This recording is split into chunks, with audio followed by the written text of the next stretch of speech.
Welcome to ETMC TV and this informative presentation by Rebecca Calley, MD, board-certified and fellowship-trained colorectal surgeon.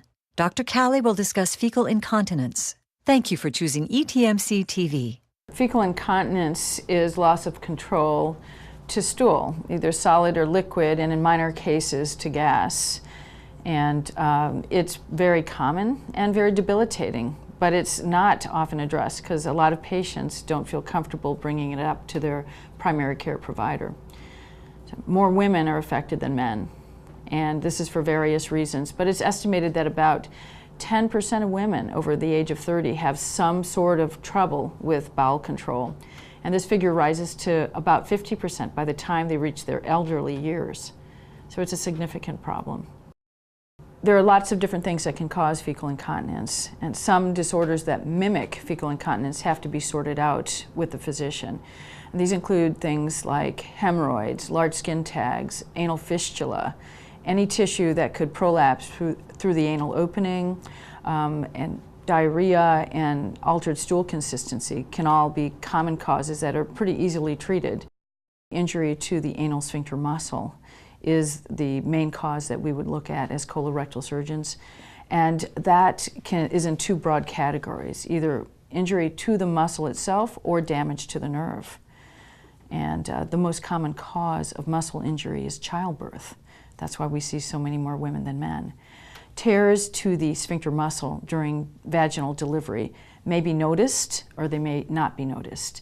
Even if they are recognized and repaired over the years, the scar tissue can thin, stretch out, and then sometime in their middle age, the woman becomes symptomatic. And she may not correlate it with childbirth so many years ago. So nerve injury is the other main cause of fecal incontinence. And that often occurs, again, with childbirth. Also with straining at constipation or surgeries. It can also be caused by medical conditions like diabetes and stroke. Just to illustrate about the nerve and how the injury occurs, this picture demonstrates in blue the pudendal nerve, which innervates the sphincter muscle. It can be stretched with childbirth or straining with constipation. Simple and healthy measures like increasing the fiber in the diet and maybe using a little bit of constipating medication bulks up the stool and dries it up. And for many patients, that's all that they're going to need. If more investigation is necessary, it might be recommended that the patient have anorectal manometry.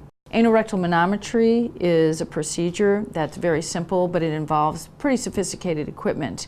It involves a catheter with a balloon tip, and it measures sensation as well as muscle function. And sometimes on the basis of what we find there, we might mention that the patient could benefit from biofeedback therapy, that involves retraining of the muscle. And about 75% of patients will be improved with just biofeedback training. So all of this so far is not surgical.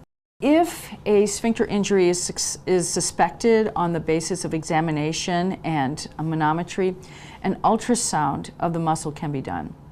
If a separation of the muscle is found and it's significant enough, it can be repaired. It can actually be overlapped and the muscle can be significantly strengthened that way.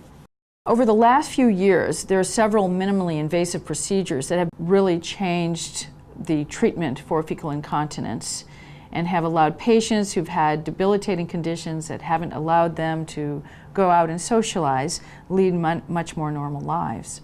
I'd like to talk about a few of those. They're all outpatient procedures. The first one we call the SECA procedure. And what it involves is administration of radio frequency energy through a tiny wire that's passed into the internal sphincter muscle. And this is done all the way around the anal canal at different levels. And it results in shrinking and tightening of the sphincter muscle. Something called a bulking agent is available now.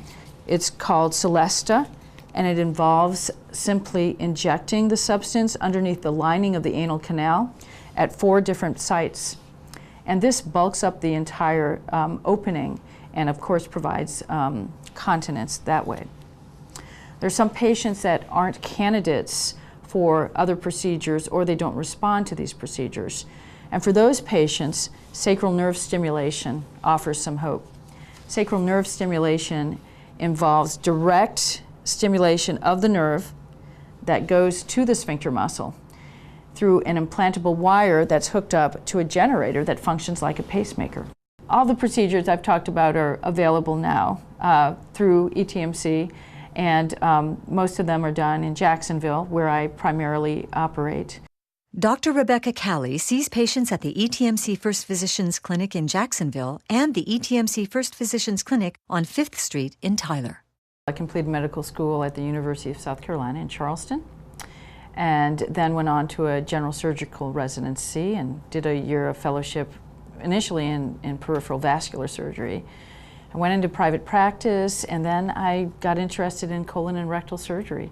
So I went back for a fellowship for 2 years at Creighton University in Nebraska.